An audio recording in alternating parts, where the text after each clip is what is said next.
Hi, my name is Andrew Maselli, and this is going to be my Pecha Kucha presentation for my EDT task analysis. I'm a fifth-year teacher of English Language Arts, which is the content area that will apply to my ID plan.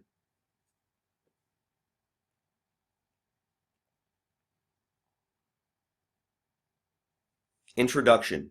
Degrees of Reading Power, or otherwise known as the DRP, is a measurement system that helps educators understand each student's reading comprehension ability. In each grade, students are given pre, mid, and post DRP assessments to demonstrate appropriate progress. Reading comprehension. This is an image I've selected as I feel that it effectively captures a wide variety of the terms that apply directly to my task analysis. Each of these terms is essential to achieving my intended learning outcomes.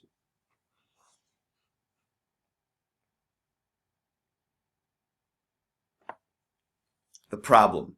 Out of the 45 7th grade students split between my two reading classes, the DRP pre-assessment data breaks down as follows.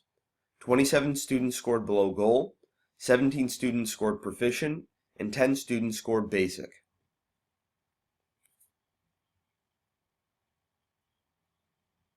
The goal.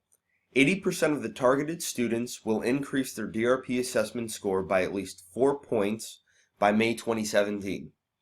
4 points was selected as this indicates 1 year's worth of growth for students in grades 4 through 8.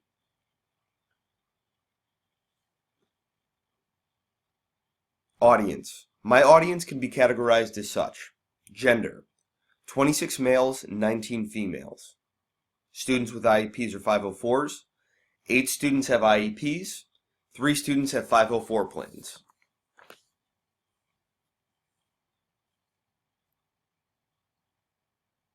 Race and ethnicity. 39 total students identify as Caucasian, 1 student identifies as African American, 2 as Hispanic, and 3 as Asian. Language. 43 native English speakers and 2 native Albanian speakers, and age. All are in the 12 to 13-year-old range. Solutions. I will implement 3 primary solutions to achieve my intended results. The first is differentiating instruction based on individual student abilities.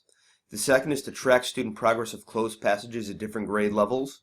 And the third is to teach more explicit strategies for reading comprehension.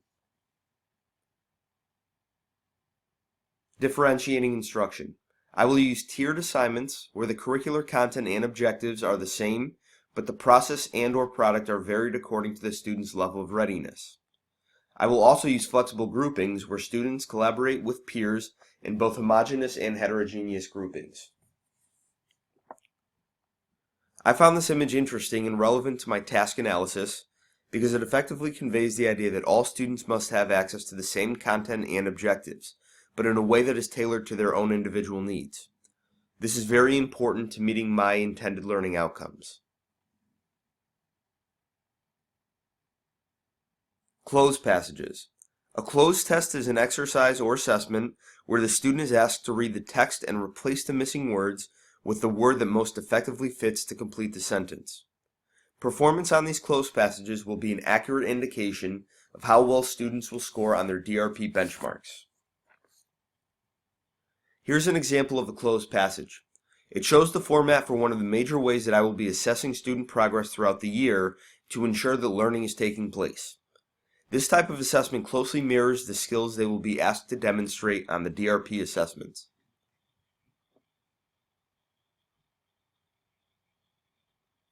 Active reading strategies.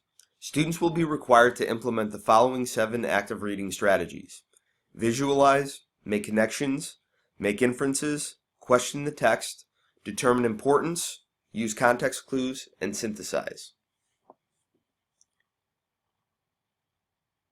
Visualization.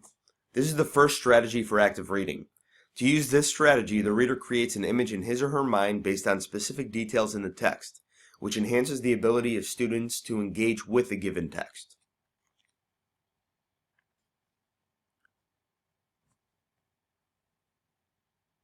Making connections. This is the second strategy for active reading. When students can make connections between a text and another text, a text and their own experiences, or a text and the world around them, It strengthens their ability to comprehend what they read because it gives them something to relate to. Making inferences. This is the third strategy for active reading. It requires students to make an educated guess based on the information they have. This is a great way for students to engage more actively with the text because it provides them with incentive to keep reading to see if their predictions are accurate. Asking questions. This is the fourth strategy for active reading. It requires students to ask questions before, during, and after they read. This is an effective way for students to address anything specific that they are unsure of in a given text, which again provides incentive for students to read more actively so they can connect with the text on a deeper level. Determining importance. This is the fifth strategy for active reading, and in order for students to effectively comprehend what they read, they must be able to determine the importance of information provided in a given text. This will significantly help when it comes to accurately conveying the main idea or ideas of what students have read. Context clues. This is the sixth strategy for active reading. Since vocabulary is the foundation for understanding what one reads, this strategy is crucial. It involves looking for clues or hints in a given text to define unfamiliar words.